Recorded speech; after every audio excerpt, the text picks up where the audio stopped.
Life is an infinite number of doorways. If you're very diligent, you will open a few of them. If you're brilliant, you'll open many of them. But if you're truly vibrant, then they will open for you. The process of being successful becomes so complex for people that why they're working towards it is generally completely forgotten, and they will start evolving concepts of success. Concepts about being successful can be very crippling, and I've continuously been with people, they've reached a certain point of success and their concepts of success are not fitting, their life is not fitting into their concept of success and it's breaking it, and they think something is going wrong. It is not going wrong, they're just getting better, situations are pushing them on, but their concept is breaking up, so they're suffering their success. You will see any number of people going through these kind of things. When we talk about success, I'm sure all of you must be already having plans as to how to unfold this success in your life. Make your plans. Plan is good, but plans again can get caught up in things because you plan from what you know today. Nobody can plan from something that you do not know. Your plan means it is an exaggeration of today as a tomorrow. Right now you're here at a certain level, now you think, my plan means this must be 10 times more in this many years or whatever, or 100 times or 1,000,000 times or whatever. But plan is just essentially an exaggeration of what is today. Maybe there is a certain logic to it, maybe there's a certain understanding of the logistic attached to it, but essentially it's an exaggeration of today. That means in many ways it's ruled out whatever other possibilities which are not yet in your experience. It's good to have a plan, but it's more important that you have a purpose. If you have a purpose, plans will evolve, things will happen, plans will fall apart, new things will come up. Whatever has to happen will happen. If you hold on to a certain purpose, other things will just serve that purpose.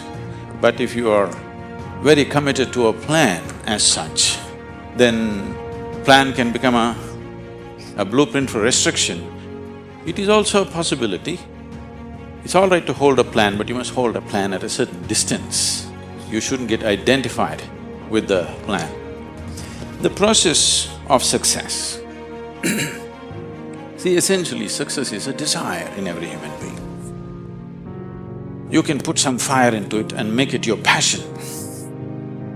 But if it becomes a need within you that you must be successful, otherwise you will suffer, then you are heading for a problem, a serious problem.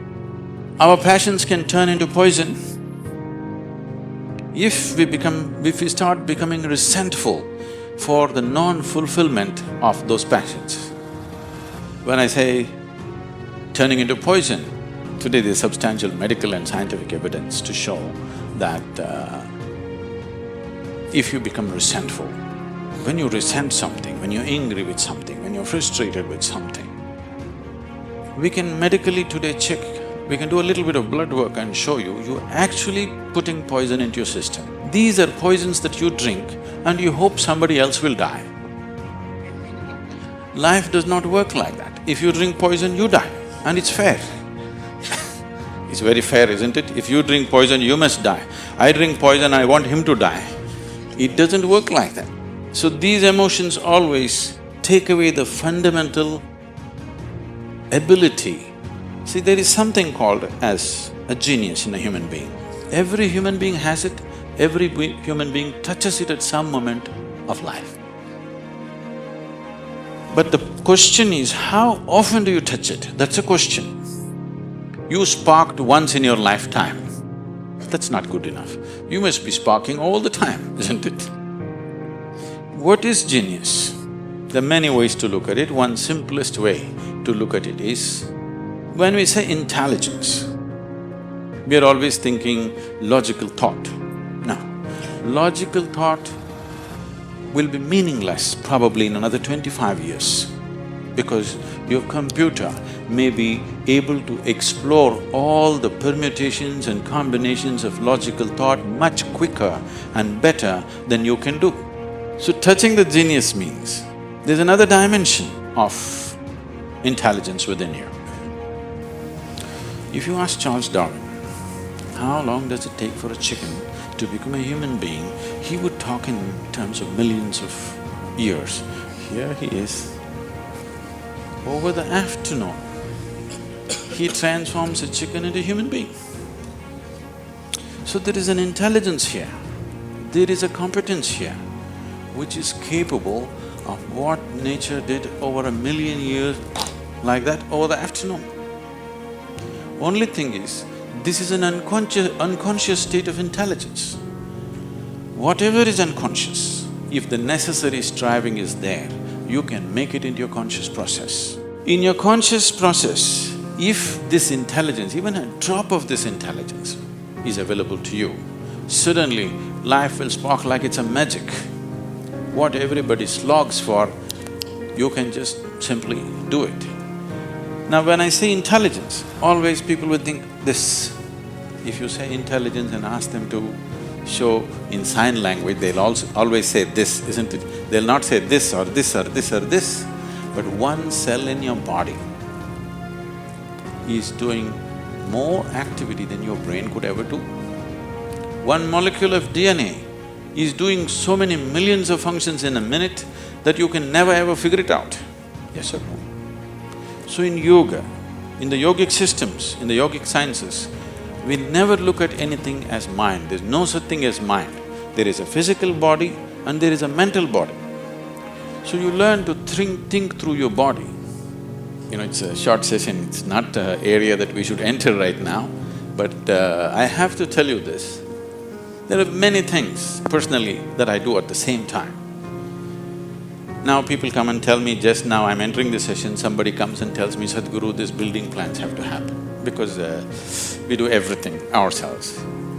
Now by the time I get out, I'll have the building plan ready as I'm speaking here, because 12 to 14 channels actively keep going on in my head. You learn to think through your body.